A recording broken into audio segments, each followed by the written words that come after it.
I'm ready to rumble. Everything they've told you about linen is a complete lie. Linen is not just a regular fabric like others, and it was no coincidence why hospitals in the 1900s used linen sheets, because they figured out that linen can instantaneously heal a person. Because linen has the highest frequency of all fabrics of 5,000 hertz and the human body only 100. And so when they were then wrapping patients in linen sheets who had a low frequency, it would then transfer them into a high frequency individual, which then as a result would instantaneously heal that person. But here's the twist. Linen, just like copper, is potently antibacterial. And so this would then prevent bacteria from spreading, just like copper cups and copper door handles. But as soon as the Rockefellers then figured this out, they pulled linen sheets from hospitals alongside copper cups. And coincidentally, this happened at the same time we started to figure out that humans are electric and need charging, and ways we would charge ourselves was through copper water and linen sheets. And they also figured out that frequency was the key to everything, which is why the Rockefellers then removed linen sheets and copper cups. See that drip where this thing's still connected? It's not supposed to be there. This is Cappadocia. It is an unfinished rock tomb in Turkey. They cut a hole around this monument because of the way water drains through a mountain. You can see that stained part is stained because mold gets in there when it doesn't drain. Insane forethought for protecting something. We know it's unfinished because there's 13 other ones in Turkey that are finished, and we can compare those to this one. This phenomenon is all over the world. You can see that projects were started and unfinished, like this Moai, the biggest one ever on Easter Island, which looks strikingly similar to this guy in Greece. Another unfinished project is the Barabar Caves in India. The interior finish of the walls is smoother than countertop granite you have in your house. Kailasa Temple, also in India, was still being finished. Kailasa's neighbor, the Ajanta Caves, were still being finished as well. Hindu pillars are always the most exquisite in the world. The unfinished obelisk in Egypt was still literally being scooped out of the quarry. Longyu Caves in China were recently discovered, still being finished. Yangshan, the biggest stone ever quarried, is left abandoned. Further east, you have the Yonaguni Monument, which is underwater off the coast of Japan. Bitavan Koil was abandoned while they were finishing it. Then you have the Maidum Pyramid in Egypt, which would have been almost as big as the Great Pyramid, and the interior looks almost exactly like the resonant chamber inside of the Great Pyramid. In Lebanon, they discovered an even bigger stone in Baalbek that was underneath the original one. Both of these were very likely going to end up at the temple. So if a group of people very long ago has the ability to cut and carve and move these stones, then why do they just abandon them seemingly out of nowhere? This year, we're very likely about to find that answer out. If you love digging around yourself, Hidden History is a repository of all these sites that I created. That actually doesn't make sense. Niagara Falls flowing through the Great Electric. I'm not too sure what that says. It cuts off there in the Pan America Exposition. So they directed Niagara Falls into this old world fair by the look of it. You ever notice how the smart people keep telling you the world map is complete? Oh yeah, totally. Because of course the entire Earth fits neatly into one cute little globe, wrapped in borders they drew for us like training wheels. Here's the thing, old maps showed extra continents, outer lands, whole regions labeled, "Here be giants." But sure, those were just Doodle's medieval fan art, nothing to see there. And Antarctica? Oh, please. Just a giant ice cube at the bottom of a spinning ball. Nothing strange about the most protected place on Earth being a frozen wasteland no one is allowed to own, explore, or fly over. Yeah, makes perfect sense. Then there's the treaty. Every world power agreeing instantly to leave it alone. Because if there's anything governments love doing, it's cooperating selflessly for 70 years. Totally believable. But my favorite part? The maps that slip through the cracks. The ones showing rings of land outside the ice wall. Civilizations not plugged into our little system. Territories that conveniently vanished once satellites and official cartography showed up. But I'm sure that's coincidence. Everything is. Compasses glitching near Antarctica, people reporting mountains where the map says ocean, ancient cultures describing Earth as a realm with outer gates. Yep, all imagination. Humans just happen to hallucinate the same images for 5,000 years. Very logical. Look, the world they gave you is the tutorial level. The real one starts outside the fence, but hey, Keep staring at your globe. I'm sure it's the whole story. You ever notice how the smart people keep telling you the That gave me goosebumps. All right, you ever notice the weird blue arches around the top of the 1587 Urbano Monte map? Most people think they're just some old school artwork. No, these are actually messages. This is Monte literally leaving instructions around the edge of the world. Each one of these petals is filled with tightly packed Latin writing. And that writing, it's a description of the lands beyond the familiar world, climates, the creatures, the people, and the myths explorers claimed existed out there. It's like Monty carved little windows into the zones we're not supposed to talk about. Super strange, right? Inside each arch, it breaks down the winds that govern each direction, the celestial movements overhead, hell, the climate zones, frigida, temperata, torrida, and the behaviors of the people in those regions, from savages to tribes, hell, to giants and marvelous beasts. This wasn't just a map, dude. It was a cosmic chart mixed with a world record of forbidden lands.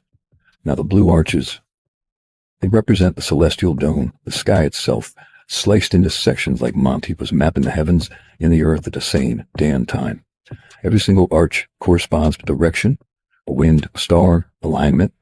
In the geography below, it's almost like he's hinting that the earth and the sky were connected, layers in one giant system.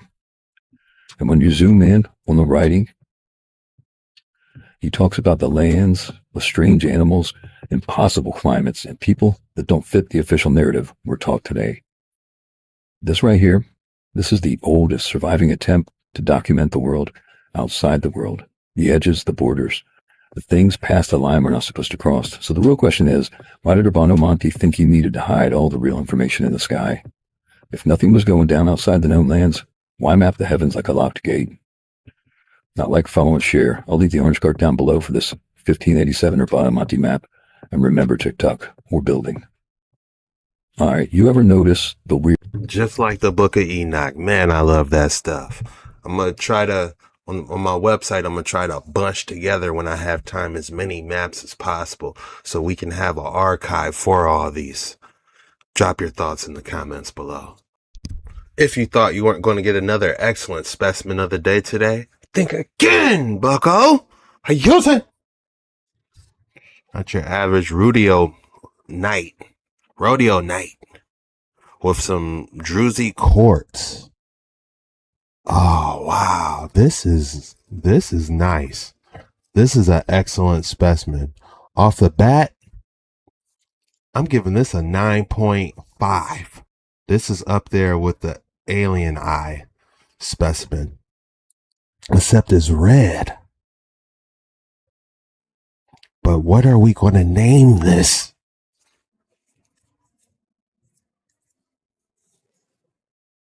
The Crimson Cereal Bowl. That's the first A. That's the best I got. The Crimson Cereal Bowl. You ate all the Fruit Loops out of it. Nothing but milk left.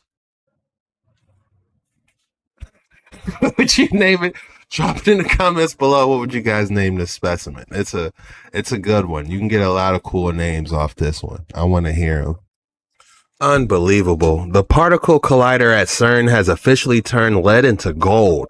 Although very brief, this proves the medieval concept of alchemy. But is it where it's originated? The ancient Vedic texts were studied by almost every pioneer of the quantum science. Schrödinger, Oppenheimer, Bohm, and many more were deeply interested in Eastern philosophy. The parallels between quantum and Hindu concepts are hard to deny. When you compare what carved into stones from places like India and Egypt, I can't stop wondering where the inspiration comes from and why. They look so similar to technology today. Maybe that's the point. That thing has officially turned lead into gold, which means we're back in medieval times. Pretty insane that they called that, but wait until you see how far back this idea goes. There's a temple in India called Dilwara Temple. On the ceiling is one of the most wild carvings you will ever see in any temple.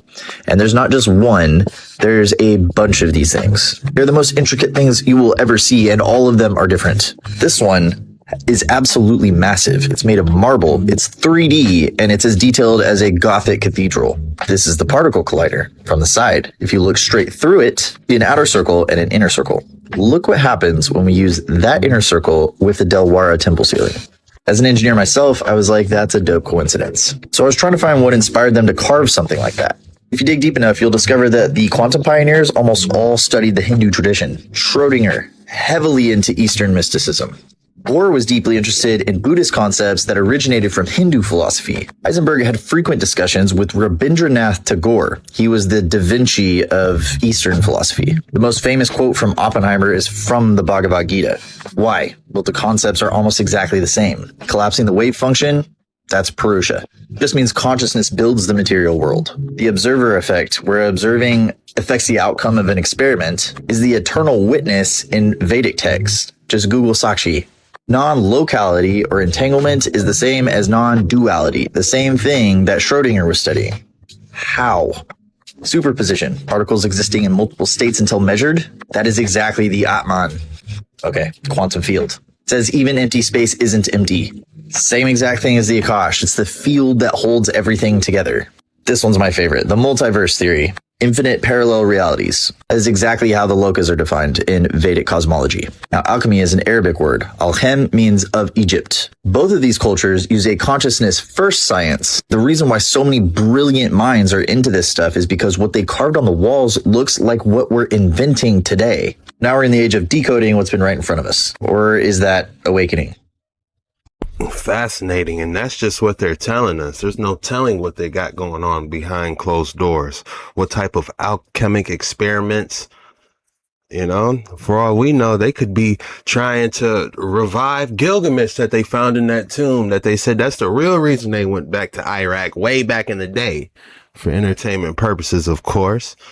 But how crazy would that be? Them trying to resurrect them like Frankenstein using alchemy? Oh my God.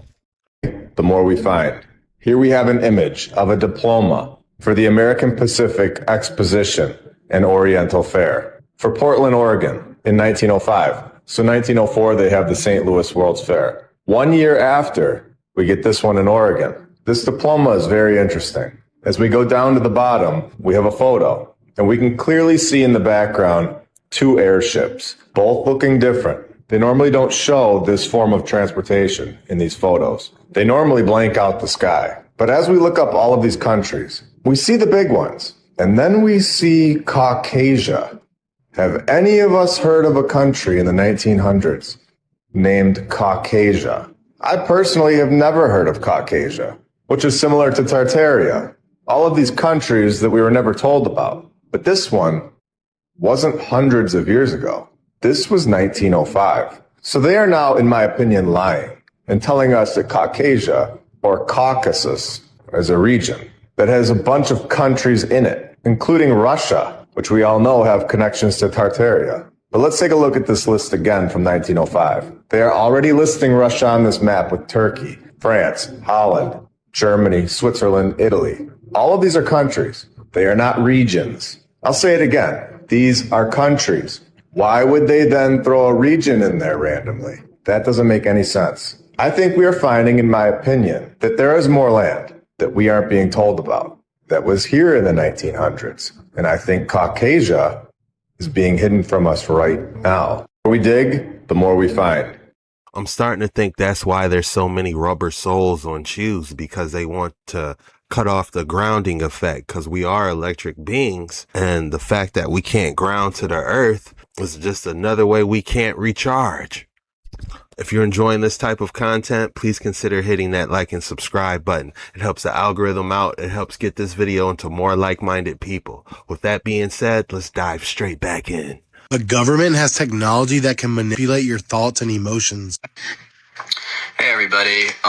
So I have finally received direct confirmation through the Epstein files that there are organizations that use ELF waves or extra low frequency waves and radio waves and microwave technology to neurally monitor people. Like, is technology in existence? You want to talk about conspiracy theories? It's no longer a conspiracy. There is technology in existence today and in use today that can read your mind through long distance radio wave technology. The people that are victims to this, they're called targeted individuals, and they target children, not just adults. They can manipulate your body by exploiting your nervous system, and they can do this using like the 5G radio towers. I don't know if you guys have like heard the conspiracies and stuff like that from like way back, how like 5Gs would be abused. But if you're wondering why you're not mad enough, my theory is that it's from these 5G towers that they can alter your psychological chemistry, like your nervous system's chemistry, to prevent you from getting angry, to prevent you from feeling happy. They can make you feel sad, and they can also make you feel stimulated. It can come from your TV. It can come from your Wi-Fi router, your cell phone, everything. But now we have direct proof. I'm going to put the Epstein number in the caption below. But what I'm doing is I'm getting parts this Saturday, and I'm going to attempt to build like a radio that should capture and parrot the signals that people get bombarded with, because that way the courts can take us seriously. But now we have direct proof that these weapons are in use today. So thank you for listening. It's called remote neuro monitoring. And also they have another device called skull and voice technology. It's a deep dive.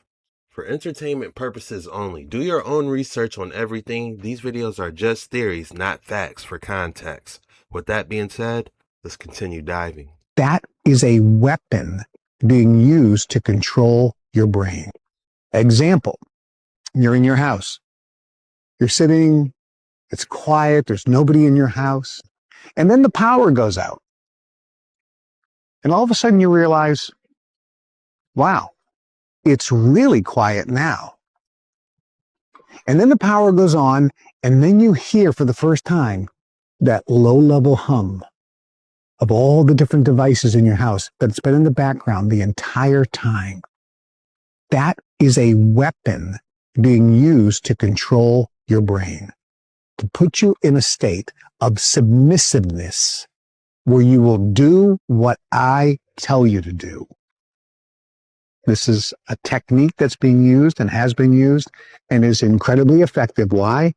Because you never see it coming and you have no knowledge that it's there. That is a weapon. Here are 10 out-of-place artifacts. Let's take a closer look.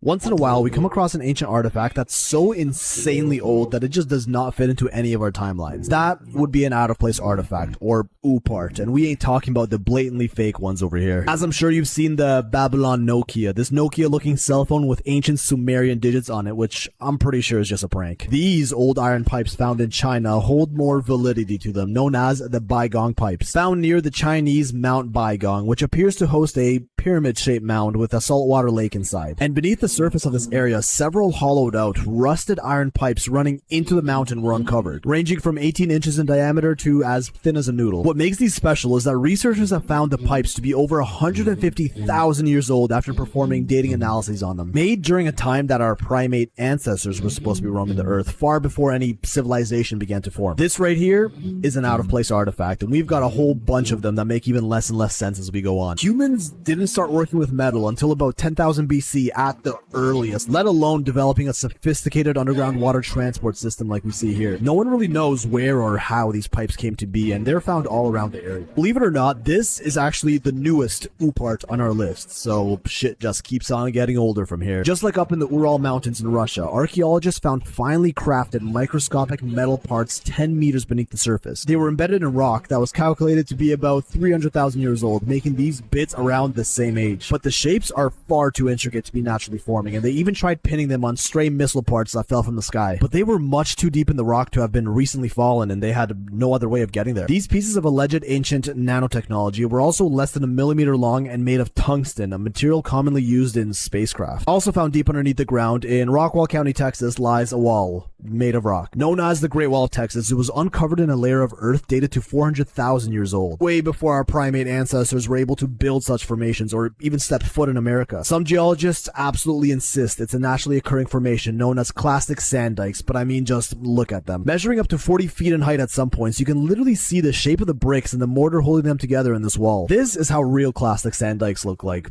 Pretty natural, right?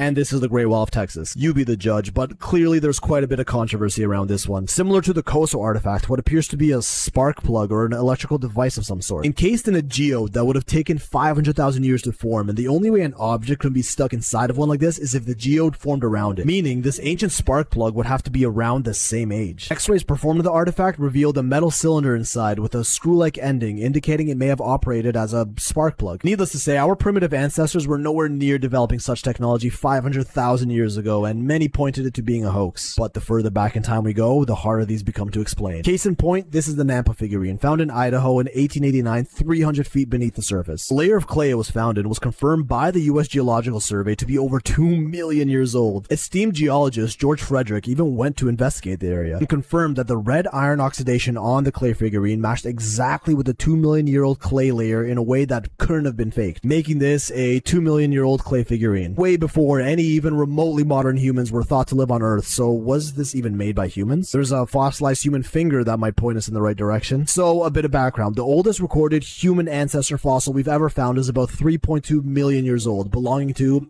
Lucy, one of our primate ancestors. But now, this fossilized finger right here was found in a Cretaceous limestone formation in Texas. Cretaceous meaning it's over 100 million years old. 100 million years. We're talking the age of... Where are they getting these numbers from?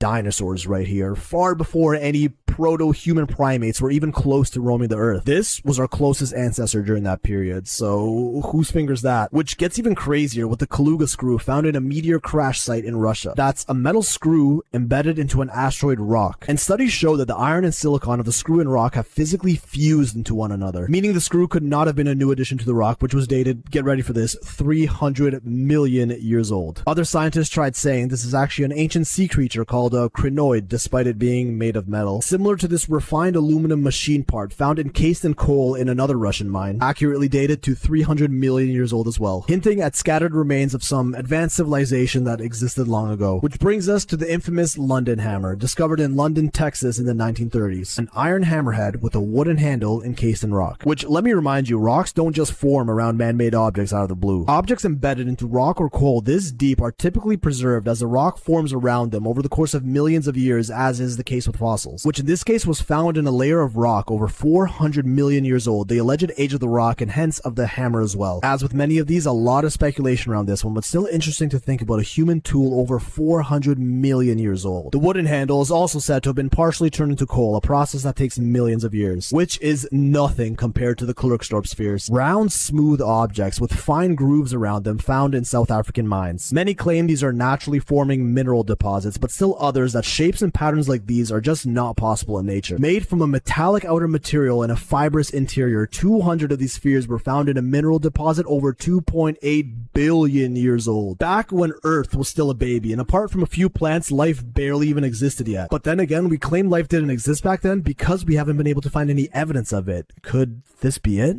Out of all those that we just witnessed, the bygone pipes in China, that's extremely interesting. They said this is new.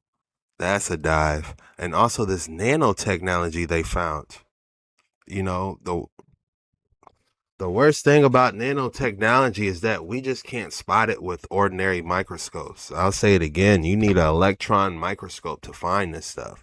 So even if we happen to stumble upon a specimen that may contain nanotechnology, we won't be able to see it unless we have an electron microscope. There has to be a cheaper way for us to view nanotechnology and actually spot this stuff. That's all we got for today's video. If you enjoyed this episode, be sure to hit the like and subscribe in the comments below. The code word for today, is ancient history. Go ahead and drop ancient history in the comments below. When you do that, that shows me you're a real one. You made it to the end. You really rock with your boy. And I just want to say thank you from the bottom of my heart for hanging out with me today. All your words of encouragement really helped me out. Bang these bangers out as much as possible, and I just want to say thank you. And there's a lot of exciting stuff that I have planned in the near future. This was the most mysterious footage and TikToks on the internet today. See you later.